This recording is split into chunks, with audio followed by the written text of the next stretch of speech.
reincarnation to describe that, you would have to label it as a metaphor because it is very different than what is normally used by the word. Right, right. Yeah. There are some scientists who lightly invoke the word God when they talk about the creation of the universe, and they've actually caused a lot of problems in that respect because this word God has so much baggage associated with it, and people want to read into their own interpretations of it. So I would, if you're on this topic and you want to, present this idea, I wouldn't even use the word reincarnation. I'd use the word of, recycling or That's right. Make it green. Green reincarnation. That's right. That's right. We were green before we knew it. Yeah. Okay. Anything else, Matt? Well, I would, but what? I'm busy right now. Oh, you're busy. Okay. Okay. All right. We don't want to take up too much of your time. All right. Thanks for calling. Thanks for calling, man. All right. No problem. Bye. Bye. I don't know how to shut off the phone. There we go. Oh my gosh. We can chat more. We can do more videos. Let's do another video. Run another video. You guys got a moment to do another video? Roulette. Video roulette. Video roulette. You gonna let them pick it? Yeah. That could be dangerous. That's okay. They're all good. Okay, this is another video from Symphony of Science. Correct. Hopefully we haven't thrown our guys in the curveball. Yep. There they go.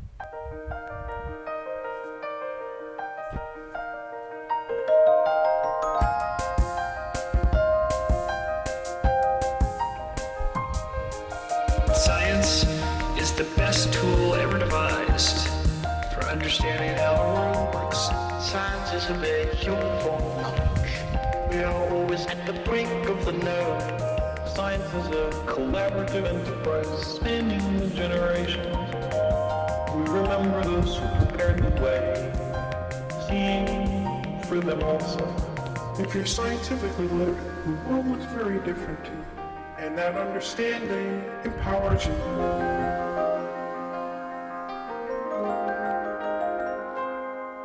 There's real poetry in the real world. Science is the poetry of reality. We can do science, and with it, we can improve our lives.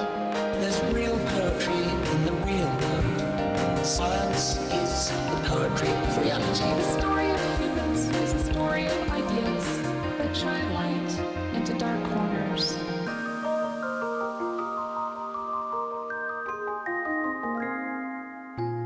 Scientists love mysteries. They love not knowing. I don't feel frightened by not knowing things. I think it's much more interesting. There's a larger universal reality of which we are all a part. The further we probe into the universe, the more remarkable are the discoveries we make. The quest for the truth in and of itself is a story that's filled with insights.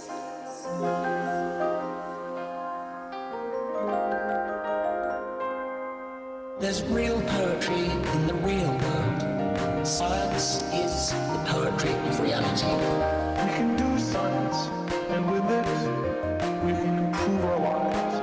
There's real poetry in the real world. Science is the poetry of reality. The story of humans is the story of ideas that shine light into dark corners. From our lonely point in the cosmos, we have, through the power of thought, been able to peer back to a brief moment after the beginning of the universe. I think that science changes the way your mind works, to think a little more deeply about things. Science replaces private prejudice with publicly verifiable evidence.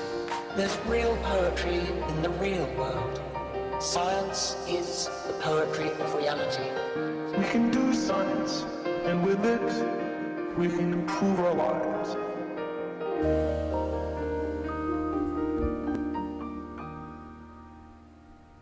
Okay, I saw it is.com.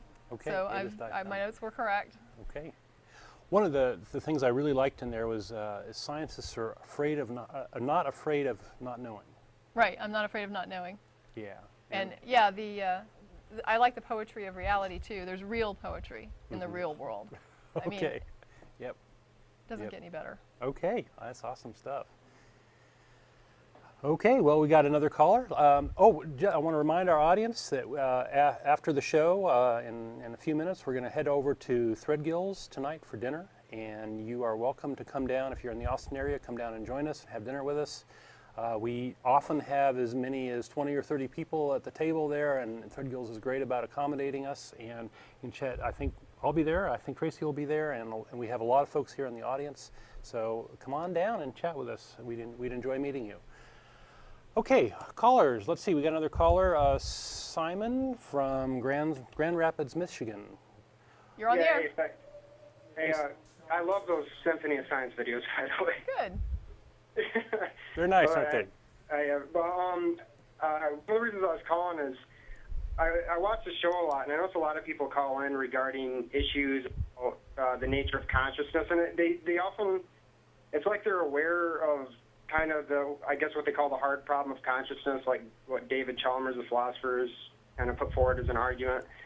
But they're always talking about in kind of like religious terms of spirits and souls. And I was just wondering if you're aware of that whole debate or in cognitive science about where quality comes from, if it's an emergent property, if it's an illusion. A little bit. You know, one of the things that religions seem to like to do is they like to find a mystery and then spin it, give it a religious interpretation. And the notion of the brain, which is a very, very complex organ in our body, and the emergent property of consciousness, that's just ripe area for that sort of behavior, and I think that's what you're seeing there. So it's a God of the gaps idea. And I think we're going to see a lot more of that as we sort of learn more about the brain and how intricate and interesting it is what's going on in there. I think that sort of interpretation is going to persist for many, many years. So I think you're just seeing the beginning of it. I think what's, the reason I kind of got motivated to call in is, callers calling in, we had two callers call in, talk about reincarnation. I think that's part of the whole reason people can conceptualize that as even being a possibility is because there's this problem of, we can explain in possibly in absolute detail how the human brain works, but then we're still potentially left with the problem, potentially left with the problem of why the processes of, perceiving color and things like that, perceiving light manifest as color. And like qualia and things like that. Yeah, there's a lot of sort of mysterious stuff there, right? I think it's necessary to point out that, like Francis Crick and Steven Pinker, there are people on the other side of this debate that don't agree that this is a hard problem. Right, and that's why I say potentially. Chalmers is saying it's a problem, and you got Dennett saying it's overblown, and it's actually probably a smoke and mirrors act of the brain. I was just wondering what you guys, if you have a position on that, or I know it's a question mark, but after reading quite a bit on qualia, I fail to see the problem. I just can't wrap my brain around why it's a problem. But there's other people that seem to get it. But I've read it, and to me it's just like, why is this confusing for somebody? I don't understand why it's a problem. So I tend to lean toward Crick and Pinker on that. Right. I can see it being kind of a problem as to, I can see how somebody can make the argument that a color can't be reduced to material components. But then again, it could just exist and doesn't necessarily need a justification, just like the universe. I just see it as this is how the brain perceives light. Right. Well, yeah, and then there's the whole philosophical. I don't want to tie the show up too much. I just was wondering what your position was on it, and just to say that I think a lot of callers are kind of getting sort of aware of that, but they're thinking about it in religious terms, like, oh, that's your spirit, that's your soul, or sure. Right. Anyway, well, thanks for taking the call. Okay, Simon. Yep. Bye. Bye. Julie, right? Oops. Okay. Well, there are a lot of seemingly mysterious things, right? It's like our personalities persist over time, our identities persist over time. Well, it's mysterious because neuroscience is new, considering in history. But what it has discovered already, to me, is just amazing and points to always, again and again, the brain. Everything ever successfully explained has been explained by a natural cause. Those things that are attributed to supernatural cause have not been explained. So so far there is natural causes or unexplained phenomenon. There is no supernatural explanation that has ever been verified. I agree. Let's take another caller. We have Julie in Santa Clara, California. Oh, I didn't realize I was next. Hi. Hi. I just was calling in. I know that you've had a lot of atheist callers today, and I wouldn't say I'm 100% atheist. I still have like a lot of questions and a lot of doubts, whatever. But I am a scientist, and lately I've come under fire a lot about either talking to my theist friends and questioning what they're saying, but coming at it from a science point of view when they start talking about either evolution or welcome to our world. Yeah, seriously. No, there's a lot of ugly stuff that goes on, and the theists often don't play fair, and they often play in kind of a very emotional terrain, and they often feel very threatened by facts or this is the evidence or questions even.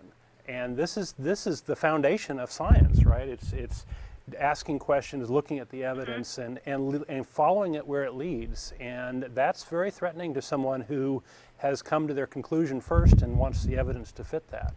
And there is a real art to it. I know of a professor here at UT, University of Texas, who is an atheist and teaches biology. So he's right in the middle of that, and he's adopted a very, very sublime approach. I wish I knew it well enough to explain it to you, but I would just want to, I guess, say that he spent a lot of time thinking about how to present these things in such a way that gets people to ask questions and do science rather than feel threatened emotionally.